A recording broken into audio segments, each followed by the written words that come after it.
वाचक विशेषण, परिमाणवाचक विशेषण, विशेष्य रूपी विशेषण, पूरणवाचक विशेषण एवं तुलनात्मक विशेषण। या परे एपरी शब्द रही ओडिया रे जो जहार तुलना रे बा तार व्यवहार रे मध्य विशेषणर प्रकारभेद रही।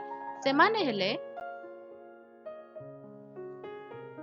विशेष्यर विशेषण, विधेय विशेषण, विशेषणर विशेषण, सार्वनामिक विशेषण, विशेष्य रूपी विशेषण, संबंध कारक विशेषण, क्रिया विशेषण एवं क्रियाज विशेषण।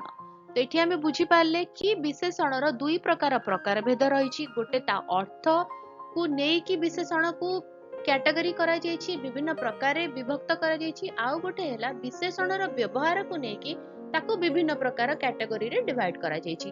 तो ये जो दुईटी कैटेगरी रहला तांको विषय इन डिटेल डिस्कशन करिबा नेक्स्ट वीडियो रे। सेतेबेले आमे जानि परिबा कि सेई जो विशेषण पद गुड़िक रही व्यवहार वाक्य रे केमिति होची, आउ आमे सेटा को किपरि निजस्व वाक्य जिते तैयारी करिबा आमे ताको व्यवहार करि परिबा। वीडियोटी जदि बुझी हैला